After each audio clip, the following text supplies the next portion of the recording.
Hello, this is GMU Today, or Mr. Nick B, your host with GMU Today. Please join us this morning as we have some great content, or we should have some great content here.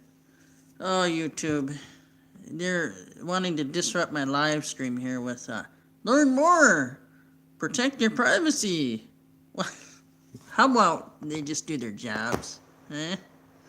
Wouldn't that be the better thing? They just do their jobs? Don't hear a lot about that from Yahoo, as liberal as they may be.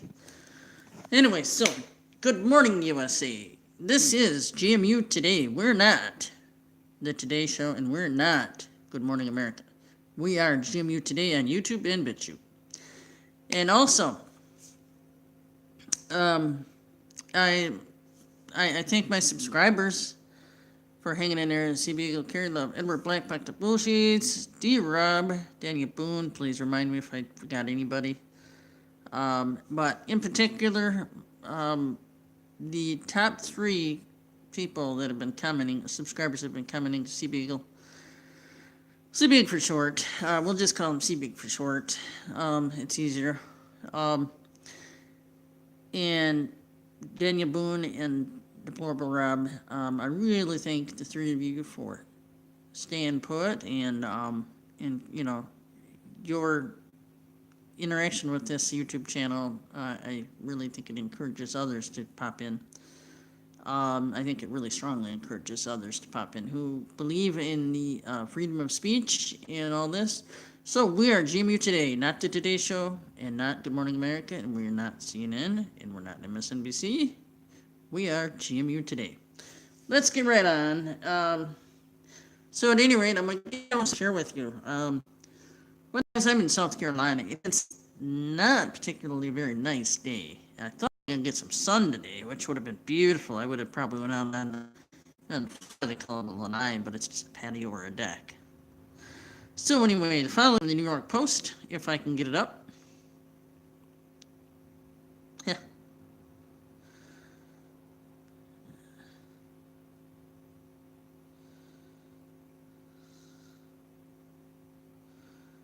Sure wish.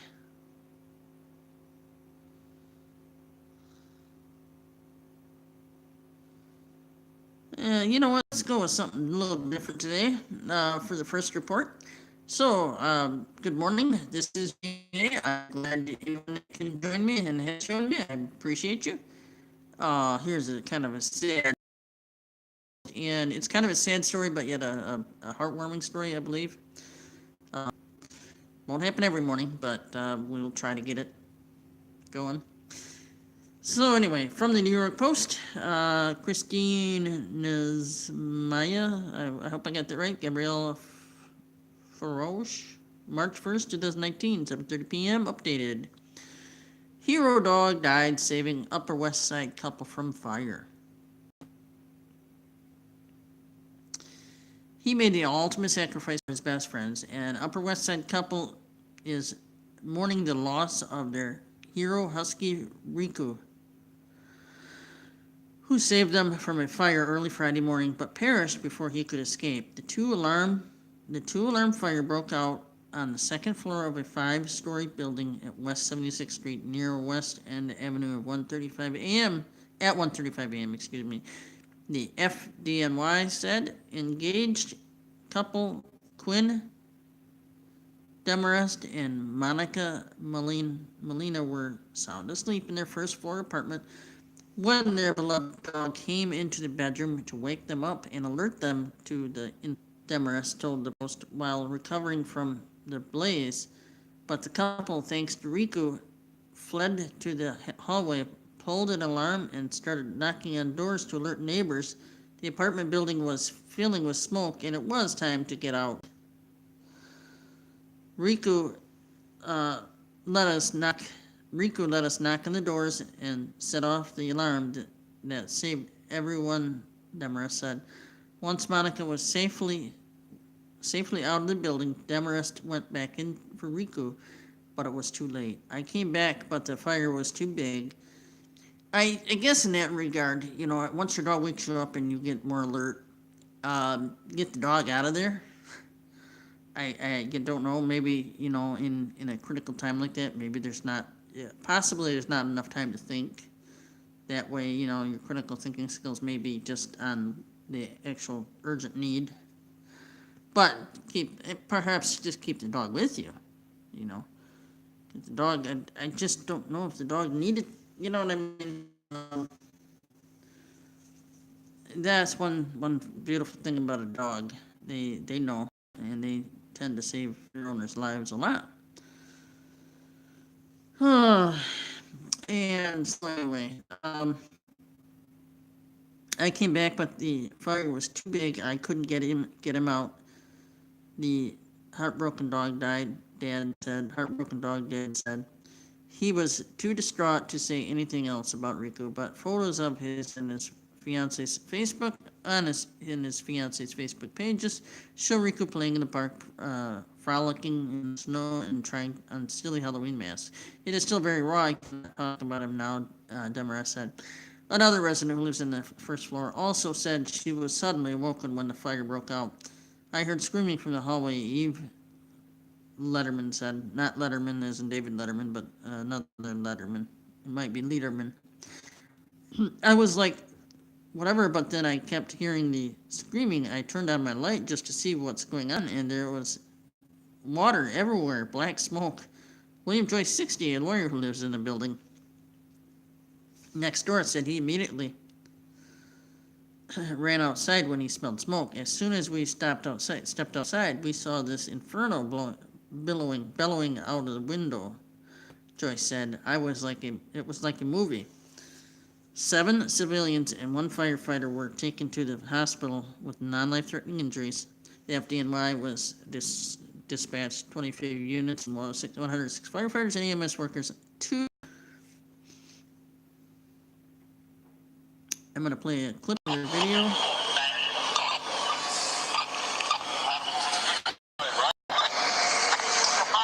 And this is from the New York Post, not the New York Times.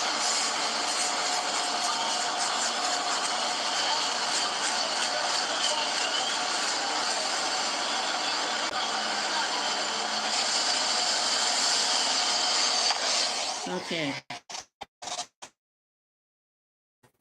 Something else, hey guys. Anyway, lost the feed. That was kind of weird. That's funny. Okay, so I accidentally pressed something else. So at any rate, let's see if we can hit something else here. We'll see if we can get something positive about the president. How's that sound? So, good morning, my friends, my subscribers. Drinking coffee in a plain old white cup today. Thought I'd be a little plain. It's plainly cold in South Carolina. It's in the 60s, but for South Carolina, I think it's a little chilly.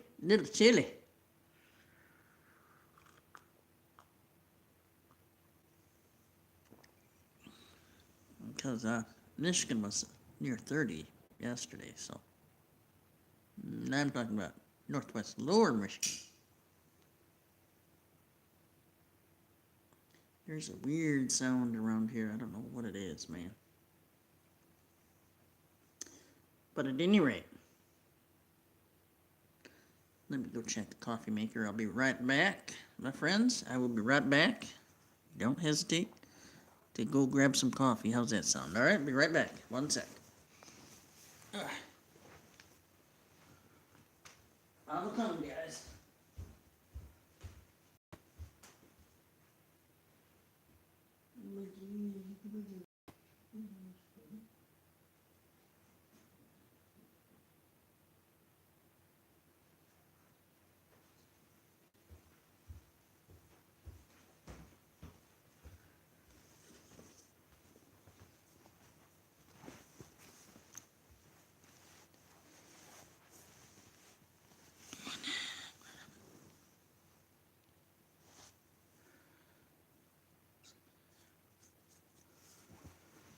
Hello, my friends.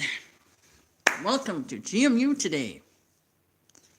We are GMU Today, not the Today Show, not Good Morning America. We're not anyone else. We are GMU Today. Thanks, CB, for the incredible suggestion to go ahead and go with this title. Let's we'll go to this report, and I'm sure I'm late as usual lately, and you just call me Late Nick if you want. Somebody apparently ate my latest feeds. Anyways, I'm kidding. Washington Post issues editor's note regarding initial Covington story. Is that the Washington Post? It's not. It's not the New York Post. That's funny. New York Post does such a better job at covering these and trying to be accurate. Okay, so this is from the New York Post, and I think I might need some reading glasses. Ben, all right. Yeah. YouTube's got this silly reminder. Beware, might try to guard your privacy. It's telling me to learn more. It wants to disrupt this live stream is what it's doing.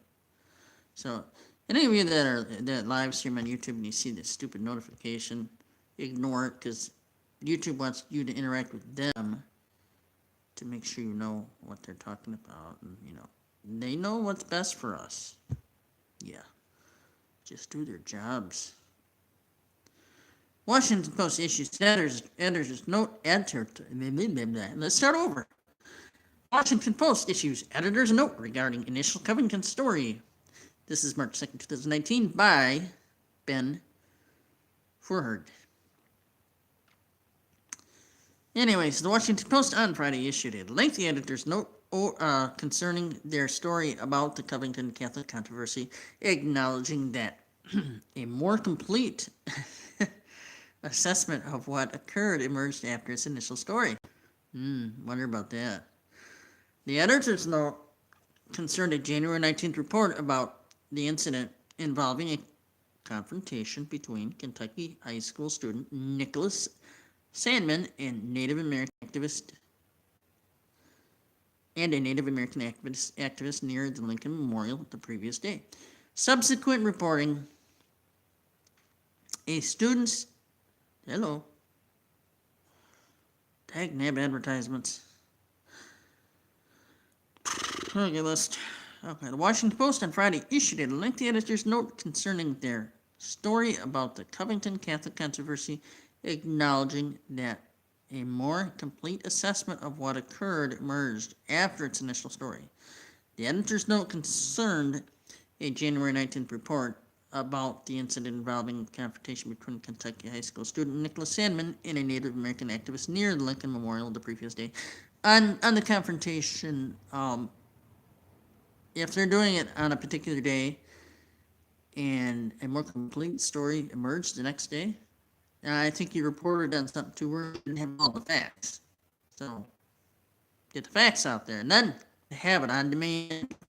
Boom, boom, boom, boom, boom. Everybody is news fatigued, and we gotta slow down our news cycles. We gotta slow down the mainstream media. So please don't watch Today's Show and don't watch Good Morning America. Do not watch CNN. Please tune in to GMU Today, Next News Network, One News Network, Victor's Libertas, and also, I can't think, a couple other ones. A couple First and Second Amendment channels of note would be Now South Carolina, News Now Houston, and James Freeman, I believe, has a News Now channel. They focus pretty much solely on the First and Second Amendments, and it's worth watching and perhaps even subscribing to their channels. Just check them out. I'm not getting any kickbacks from anybody. I just want you guys to understand how very important your First and Second Amendment rights are. We cannot lose our freedom in America. If we do, you are a Christian. And some people, even if they're not Christian, they just agree with what they believe is right politically, they will be targeted. And I'm thankful for some of the Democrats who are not going the extreme left route, and they're attempting to do things instead of according to party lines, according to their constituents' demands. That's the way to do it. You gotta elect it based on those people in your communities and the communities you serve, for the states you serve, and or for the what is it? I can't think of it. Somebody knows. Comment in the comment section. Anyways, the editor's note concerned a January 19th report about the incident involving confrontation between Kentucky high school student Nicholas Enrin and Native American activist near the Lincoln Memorial the previous day. Subsequent reporting a student statement and additional to allow for more complete assessment of what occurred, the editor's note read.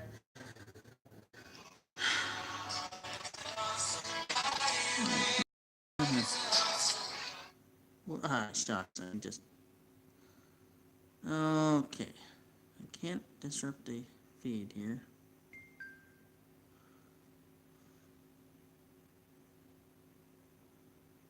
Call my sister back. Okay. That was my sister. She called me. I better call her, huh? Yeah, anyways, let me finish this article. I'm going to give her a call. I'm going to just... No, I'm not. I don't want to put her on YouTube without her knowing. Anyway, so... Sandman wearing a Make America Great Again cap stared down Phillips, touching off a national debate about race and politics in the U.S., but after the video went viral and the Washington Post published to its first article, a more complete picture of the incident emerged.